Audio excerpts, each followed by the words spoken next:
Hi everyone, this is Epsit Bhardwaj and welcome to another session of JavaScript from the scratch. In today's lecture, we are going to take a look over some building blocks of JavaScript. So let's quickly dive into our session. JS Essentials. There are some essential elements of JavaScript that serve as the building blocks for it.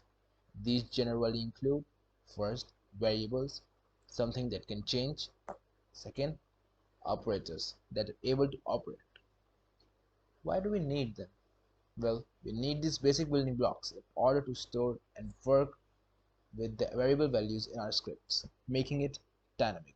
Also, we need operators to modify our variables or to tell us something about these variables. This way, we'll be able to do some basic calculations by taking user input. What do I mean? Let me just explain it to you all using the concept of sets. Let this circle represent our first building block, and let this circle represent our second building block. Okay, let their intersection be called as our JavaScript. The first building block is named as variable, and second building block is named as operator. So now, how does this work? This works by that this variable holds some value that can change, as the name suggests.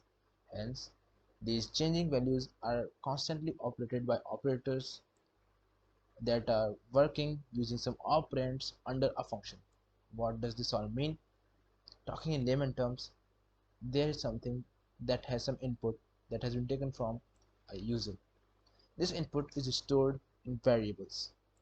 Now this input is worked upon using the operators, and now these operators work upon these variables, and the amalgamation of these operators and variables they are working provide the JS an ability to become more dynamic.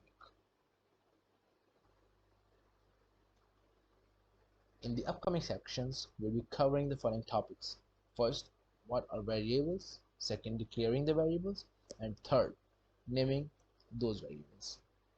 Not wasting any other time, let's roll into today's session.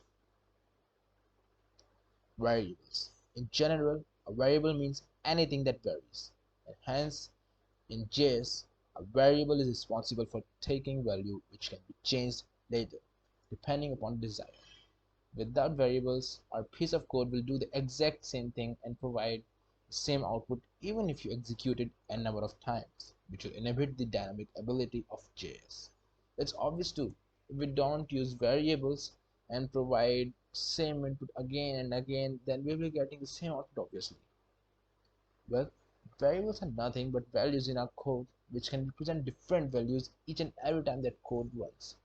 Let's understand it by taking an example. Let me quickly open the console.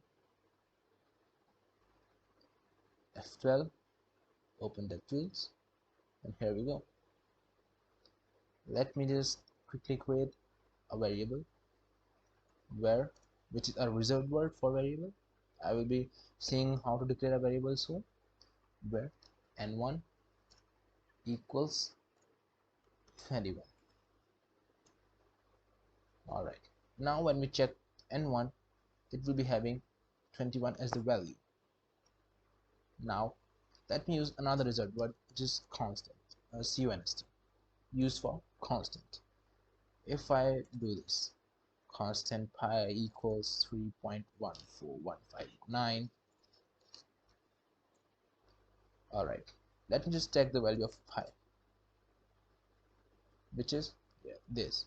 Now let's perform some arithmetic over this. Pi plus n1,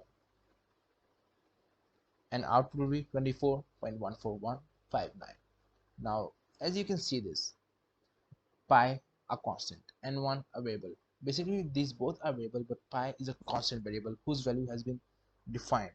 If I try to change the value of this pi, let it say 34, anything, it will show an error because Pi is not a variable that can change, rather a constant one. Now let me try to change the value of n1. It was previously 21. Now let me just provide it some another value 77, and yeah, it works. So let me now check, and n1's value has been defined as 77. That's how variable work.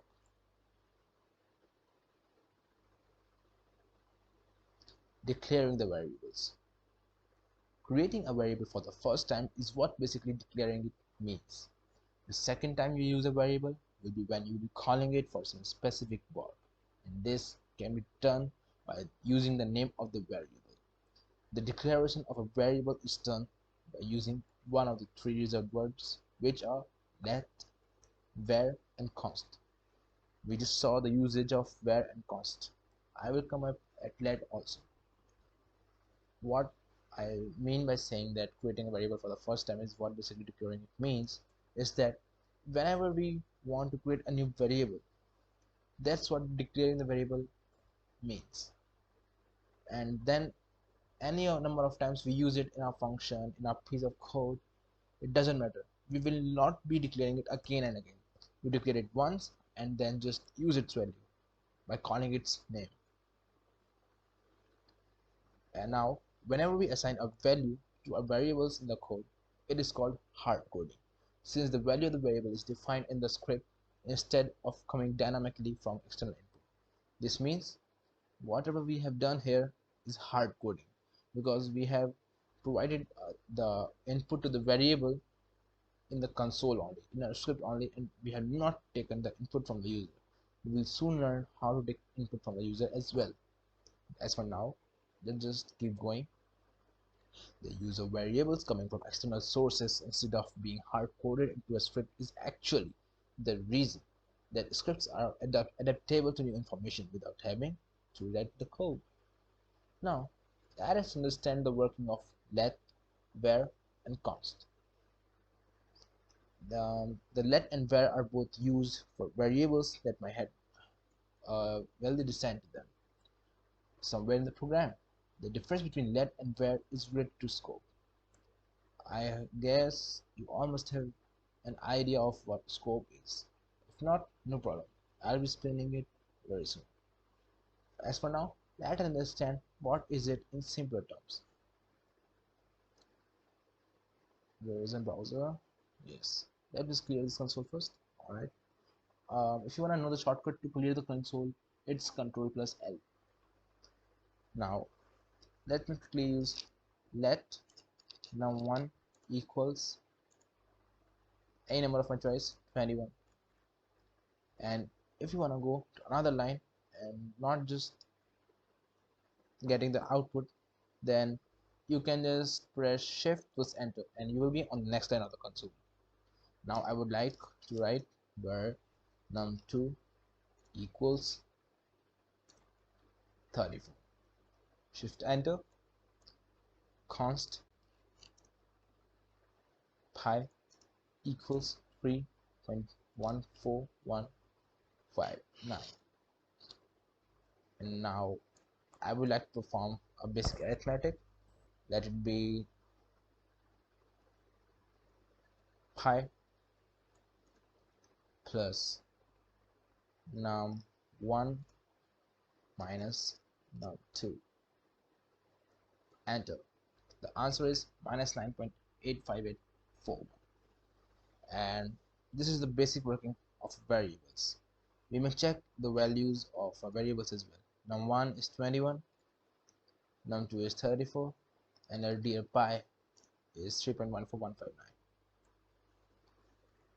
Now let us quickly come back to what we were talking about, naming variables. When it comes to naming variables, there are some conventions in place.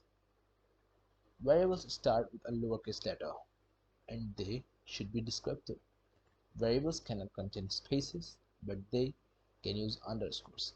If you use a space, JavaScript does not recognize it as a single variable. I'll be using camel case here. If you don't know what camel case is, let's take a quick look over it. So We have variety of conventions which you can follow if you're comfortable with um, let me say uppercase, then we can just have num1, and this has been assigned the value 4. It works. If you want to check num1, yeah, it has the value 4. Now if you want to follow the convention of lowercase, then sure, let me just write integer 1 equals 90. Let me check integer 1 90. But what if your variable is having more than one word in it? You cannot use space because then your JavaScript interpreter will not consider it as a single one. Then what can we do? Here camel case resolves the problem. How? By the convention of camel case, a variable is declared like this. The Let me just for example take, I have a pet, it's a dog, and the age of my dog is 5 years. So I want to make a variable because obviously year by year my dog will be growing and his age will be changing. So as for now it's 5 years of age. So let me define a variable where I read the variable and get to know that it is defining the age of my dog. So what will I do? I want to simply write AGEOF not sensible. Rather, let me write age in lowercase, then first word of another one in capitals, and then again first word of another word in capitals, and that's done. Where age of dog 5. This is camel case. We can check it works. Alright.